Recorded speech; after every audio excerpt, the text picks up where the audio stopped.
नमस्कार बच्चों। आज हम अपनी पाठ्य पुस्तक वसंत भाग 3 का पाठ दीवानों की हस्ती पढ़ने जा रहे हैं। यह एक कविता है। इस कविता के लेखक का नाम है भगवती चरण वर्मा। सबसे पहले बच्चों, हम भगवती चरण वर्मा जी के विषय में कुछ जानकारियां हासिल करते हैं।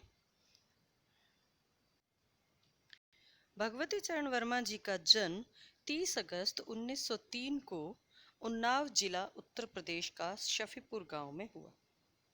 इनका निधन 5 अक्टूबर 1981 में हुआ। इनकी शिक्षा से बीए एलएलबी। प्रमुख गतिविधियां जिनमें इन्होंने अक्सर भाग लिया। प्रारंभ में कविता लेखन किया, उसके बाद ये उपन्यासकार के रूप में भी विख्यात हुए। 1936 के लगभग फिल्म कॉरपोरेशन कलकत्ता में कार्य, कुछ दिनों विचार नामक साप्ताहिक का प्रकाशन संपादन। इसके बाद बंबई में फिल्म कथा लेखन तथा दैनिक नवजीवन का संपादन। फिर आकाशवाणी के कई केंद्रों में कार्य। बाद में 1957 से मृत्यु पर्यंत स्वतंत्र साहित्यकार के रूप में लेखन। बच्चों, इनके लिखे हुए उपन्यास चित्रलेखा पर 2 बार फिल्म का निर्माण हो चुका है। प्रमुख सम्मान जो इनको मिले, भूले बिसरे चित्र नामक जो इनकी रचना थी, उस पर इन्हें साहित्य अकादमी का पुरस्कार मिला। पद्म भूषण तथा राज्यसभा की मानद सदस्यता भी इनको प्राप्त थी। प्रमुख रूप से जो इनकी प्रकाशित पुस्तकें हैं, अब हम उनके बारे में जानते हैं। अपने खिलौने, पतन, 3 वर्ष, चित्रलेखा, भूले बिसरे चित्र, टेढ़े सीमा रेखा, वह फिर नहीं आई, सब ही नचावत राम गोसाई, प्रश्न और मरीचिका, युवराज चूंडा, धुप्पल, ये इनके उपन्यास है बच्चों। प्रतिनिधि कहानियाँ, मेरी कहानियाँ, मोर्चाबंदी तथा संपूर्ण कहानियाँ, ये कहानी संग्रह हैं इनके। मेरी कविता संग्रह, मेरे नाटक, वसीयत, ये इनके नाटक लिखे गए हैं। अतीत के गर्त से कहीं न जाए का कहिए, ये इन्होंने संस्मरण लिखे हैं। साहित्य के सिद्धांत तथा रूप, इसमें साहित्य की आलोचना इन्होंने की है। आइए बच्चों, अब हम कविता आरंभ करते हैं। हम दीवानों की क्या हस्ती हैं, आज यहाँ कल वहाँ चले, मस्ती का आलम साथ चला, हम धूल उड़ाते जहाँ चले। आए बनकर उल्लास अभी, आंसू बनकर बह चले अभी, सब कहते ही रह गए अरे, तुम कैसे आए कहाँ चले। किस और चले यह मत पूछो, चलना है बस इसलिए चले, जग से उसका कुछ लिए चले, जग को अपना कुछ दिए चले। 2 बात कही 2 बात सुनी, कुछ हंसे और फिर कुछ रोए, छककर दुख सुख के घूंटों को हम एक भाव से पिए चले। हम भिख मंगों आकर प्यार चले, हम एक निशानी सी उर पर ले असफलता का भार चले। अब अपना और पराया क्या, आबाद रहें रुकने वाले, हम स्वयं बंधे थे और स्वयं हम अपने बंधन तोड़ चले। पाठ में आए जो नवीन शब्द हैं, कठिन शब्द हैं, एक बार बच्चों हम उनके अर्थ कर लेते हैं ताकि हमें कविता को समझने में आसानी रहे।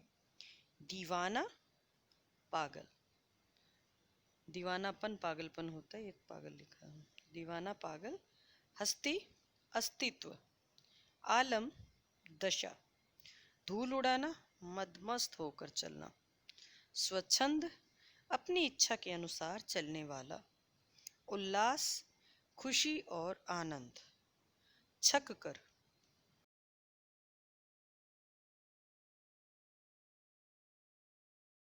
ऐसे आबाद होना यानी बसना कहीं पर, बंधन बेड़ियां,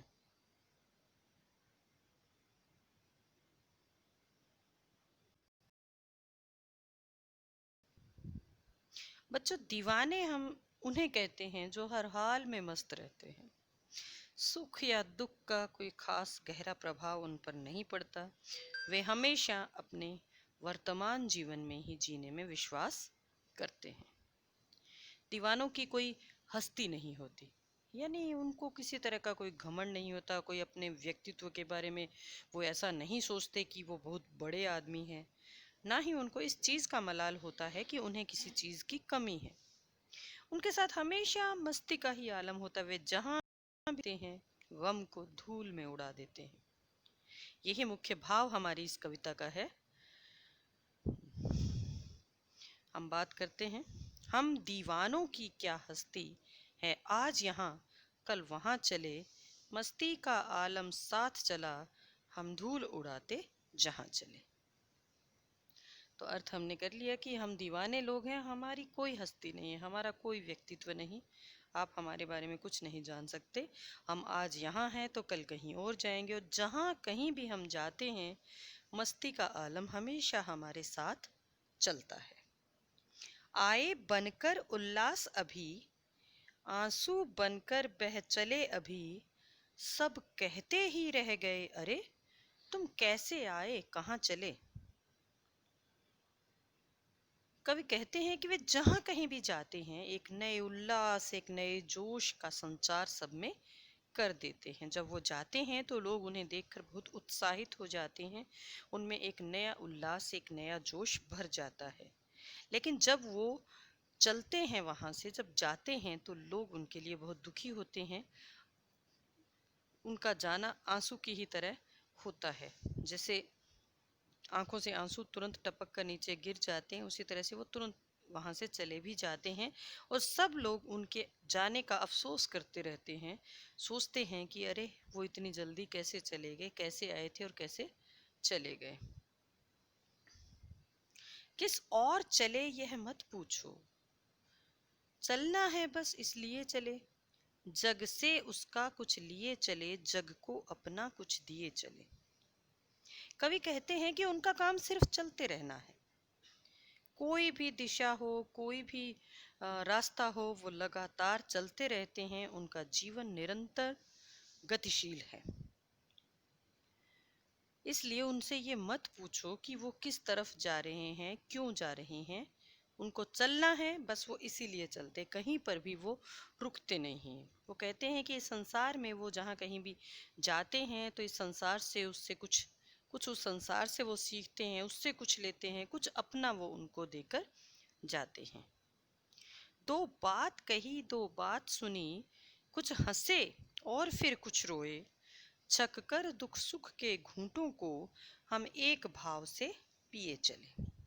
कवि कहते हैं कि वे जहाँ कहीं भी जाते हैं, वहाँ सामने वाले जिस किसी से भी वो मिलते हैं, दो बातें वो कहते हैं, दो बातें उनसे भी सुनते हैं। कभी कुछ हंसते हैं तो कभी रोते हैं। सब तरह की परिस्थितियों में वैसी ही मन की स्थिति उनकी भी होती है। कभी वो खुश होते हैं तो कभी दुखी होते हैं, लेकिन पूरी तरह से वो ना तो किसी खुशी के साथ चिपक कर रहते हैं, ना ही दुख के साथ। वो कहते हैं कि हम दुख और सुख दोनों को एक समान भाव से ही पी जाते हैं, यानी वो सुख और दुख को एक समान भाव से ही बर्दाश्त करते हैं, सहन करते हैं। इनको वो अपने जीवन में एक जैसा ही मानते हैं। हम भिखमंगों की दुनिया में स्वच्छंद लुटाकर प्यार चले, हम एक निशानी सी उर पर ले असफलता का भार चले। कवि कहते हैं कि ये दुनिया ऐसे लोगों से भरी पड़ी है जिनका दिमाग, जिनका दिल बहुत छोटा है, जो किसी के लिए कुछ नहीं करते, जो हमेशा अपने ही लिए कुछ ना कुछ भगवान से या इंसान से सबसे मांगते रहते हैं। हमेशा मांगते रहना ही इंसान का स्वभाव है। इसी वजह से कवि ने कहा है कि वो इस दुनिया के जो लोग हैं उनको भिखमंगों की दुनिया मानते। वो कहते हैं इस भिखमंगों की दुनिया में हमने बिल्कुल स्वच्छंद होकर, बिल्कुल उन्मुक्त होकर अपना प्यार लुटाया है, लेकिन इतना होने के बावजूद एक असफलता का भार किसी निशानी की तरह उनके मन पर लगा हुआ है। हो सकता है कवि की कुछ ऐसी इच्छाएं रही हों कुछ ऐसे ख्वाब रहे हों जिनको वो पूरा करना चाहता था लेकिन नहीं हो पाए हों, किसी काम में उसको इस बात की कमी महसूस होती हो कि हाँ, मैं इस काम में असफल रहा, मैं ये काम ढंग से नहीं कर पाया।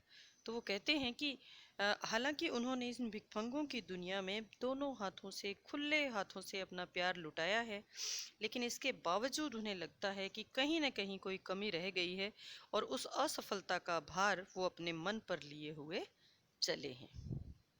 अब अपना और पराया क्या, आबाद रहें रुकने वाले, हम स्वयं बंधे थे और स्वयं हम अपने बंधन तोड़ चले। कवि कहते हैं कि उनके लिए कोई अपना या पराया नहीं है। वे जहाँ भी जाते हैं, लोगों के साथ रहते हैं, वे सभी लोग उनके अपने हैं, सबके साथ वो अपनेपन का संबंध रखते हैं। लेकिन वो एक जगह रुक नहीं सकते। वो कहते हैं कि मेरे लिए अपना पराया तो कोई नहीं है, लेकिन वो एक जगह नहीं रुक सकते। जो रुकने वाले लोग हैं वो उनको आशीर्वाद देते हैं कि वो यहीं रहें, खुशहाल रहें, आबाद रहें, लेकिन वे स्वयं चल पड़ते हैं। वो कहते हैं कि हमने स्वयं इस दुनियादारी के बंधन बांधे थे और आज हम उन बंधनों को अपने आप तोड़कर जा रहे हैं। तो बच्चों, ये थी हमारी कविता। अब हम प्रश्नों की चर्चा करते हैं। प्रश्न देखिए बच्चों। पहला प्रश्न है कविता से, कवि ने अपने आने को उल्लास और जाने को आंसू बनकर बह जाना क्यों कहा है? क्योंकि कवि का स्वभाव बच्चों बहुत मस्त मौला है। वो जहाँ कहीं भी जाते हैं सबको अपना बना लेते हैं, सबके साथ उनका बहुत स्नेह का व्यवहार रहता है, अपनेपन का व्यवहार रहता है। ऐसे में वो जहाँ कहीं भी जाते हैं सब लोगों के मन में एक नया उल्लास भर देते हैं। लेकिन जब वो उस जगह से वापस आते हैं तो वहाँ के लोगों को उनसे मोह हो जाता है और उन्हें अच्छा नहीं लगता। जब वो जाते हैं उनकी आंखों में पानी आ जाता है, वो दुखी हो जाते हैं। दूसरा प्रश्न, भिखमंगों की दुनिया में बेरोक प्यार लुटाने वाला कवि ऐसा क्यों कहता है कि वह अपने हृदय पर असफलता का एक निशान भार की तरह लेकर जा रहा है? क्या वह निराश है या प्रसन्न है? बच्चों, कवि कहता है कि उसने इन भिखमंगों की दुनिया में बेरोक टोक बहुत प्यार लुटाया है, लेकिन इतना कुछ करने के बाद भी कवि पूरी तरह से संतुष्ट नहीं है। कहीं न कहीं उनको किसी चीज़ की कमी सालती होगी कि वो जितने मस्त मौला वो स्वयं हैं, जिस प्रकार से वो सबके लिए प्यार बांटते हैं, काश इसी तरह की शिक्षा और लोगों को भी मिलती, वो भी उनके जैसे हो जाते। हो सकता है कि कवि के मन में इसी बात को लेकर असफलता का भार हो। क्या वह निराश है या प्रसन्न है? अगर देखा जाए तो जिस प्रकार का कवि का स्वभाव है, तो हम पूरी तरह से उनको निराश नहीं कह सकते। वो प्रसन्न है, वो मस्त मौला है, सब प्रकार से अपना जीवन भरपूर जीते हैं, लेकिन फिर भी कभी कभी उनके मन में एक मलाल रहता है कि कोई उनके जीवन का लक्ष्य था जिसे वो प्राप्त नहीं कर पाए। तो वो हैं तो प्रसन्न बच्चों, लेकिन कहीं ना कहीं एक थोड़ा अफसोस उनको अपने जीवन को लेकर है। तीसरा प्रश्न, कविता में ऐसी कौन सी बात है जो आपको सबसे अच्छी लगी? बच्चों, ये आप स्वयं कविता को पढ़िए और जानिए। जो भी लाइनें कविता की इसमें आई हैं, आप उनको ध्यान से पढ़िए। आपको कौन सी पंक्तियां हैं जो सबसे ज़्यादा अच्छी लगी और क्यों अच्छी लगी, आप ये स्वयं बताएंगे। कविता से आगे, जीवन में मस्ती होनी चाहिए, लेकिन मस्ती हानिकारक हो सकती है। कब मस्ती हानिकारक हो सकती है? सहपाठियों के बीच चर्चा कीजिए। सही बात है बच्चों, जीवन में मस्ती होना, खुश रहना कोई बुरी बात नहीं है, लेकिन हमारा यह मानना है कि मस्ती तभी तक ठीक है जब तक हमारी मस्ती किसी और को किसी प्रकार की ठेस या नुकसान नहीं करते। अगर हमारी मस्ती से किसी को ठेस पहुंचती है, किसी को दुख होता है, कई बार हम किसी का भी मजाक सिर्फ अपनी मस्ती के लिए उड़ा देते हैं, लेकिन जिसका मजाक हम उड़ाते हैं हो सकता है उसे अंदर से बहुत बुरा लगे, बहुत गहरा प्रभाव उस पर पड़े, वो हीन भावना से ग्रसित हो सकता है। इसी प्रकार कक्षा में कई बार हम अध्यापक के नहीं होने पर मस्ती करते हैं, उछल कूद मचाते हैं, भाग भाग कर बेंच के चारों तरफ दौड़ते हैं। मस्ती तो है, लेकिन अगर कहीं पैर अटक गया और हम गिर पड़े तो बहुत बड़ा नुकसान भी हो सकता है। तो बच्चों, मस्ती होनी चाहिए जीवन में, लेकिन एक लिमिट में होनी चाहिए, उसकी एक मर्यादा होनी चाहिए। हमारी मस्ती के कारण किसी भी प्रकार का नुकसान अगर हो रहा है तो वो हानिकारक है। अनुमान और कल्पना। एक पंक्ति में कवि ने यह कहकर अपने अस्तित्व को नकारा है कि हम दीवानों की क्या हस्ती हैं, आज यहाँ कल वहाँ चले। और दूसरी पंक्ति में उसने यह कहकर अपने अस्तित्व को महत्व दिया है कि मस्ती का आलम साथ चला, हम धूल उड़ाते जहाँ चले। यह फाका मस्ती का उदाहरण है। अभाव में भी खुश रहना फाका मस्ती कही जाती है। कविता में इस प्रकार की अन्य पंक्तियां भी हैं, उन्हें ध्यानपूर्वक पढ़िए और अनुमान लगाइए कविता में परस्पर विरोधी बातें क्यों लिखी गई हैं। ठीक है बच्चों, ये आपको कविताएं कुछ पढ़नी है और फिर हम मिलकर तुलना करेंगे। आप हमसे चर्चा करेंगे और उसके बाद हम इसको लिखेंगे। लेकिन एक चीज का अनुमान हाँ हमें लगाना है कि कविता में परस्पर विरोधी बातें क्यों कही गई हैं। ये कवि की मनस्थिति है।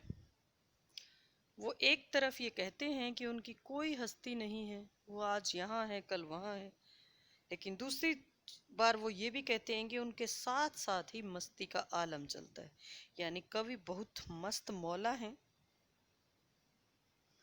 और जहाँ कहीं भी जाते हैं वहाँ वो पूरा मस्ती का मौसम लेकर जाते हैं। लेकिन यहाँ दीवानों की क्या हस्ती कहने का मतलब हम ये नहीं लगाएंगे कि हम अपना कोई महत्व समझते ही नहीं। इसमें कवि ने अलग ढंग से कहा है। उन्होंने ये कहा है कि हमारी कोई हस्ती नहीं या हमारी अपनी कोई पहचान, अपना कोई व्यक्तित्व नहीं है। तो इसका अर्थ ये नहीं है कि वो अपने आप को कम समझता है, कमतर समझता है। भाषा की बात। संतुष्टि के लिए कवि ने छक कर, जी भरकर और खुलकर जैसे शब्दों का उपयोग किया है। इसी भाव को व्यक्त करने वाले कुछ और शब्द सोचकर लिखिए, जैसे हंसकर, गाकर, दौड़कर, बैठकर, चलकर। इसी प्रकार के कुछ और उदाहरण आप दे सकते हो। उसके बाद शब्दार्थ। शब्दार्थ वैसे हमने पहले कर लिए हैं। उनमें अगर कोई शब्द ऐसा है जो नहीं आया है और यहाँ है तो आप वो शब्द भी इसमें शामिल कर लेंगे। धन्यवाद।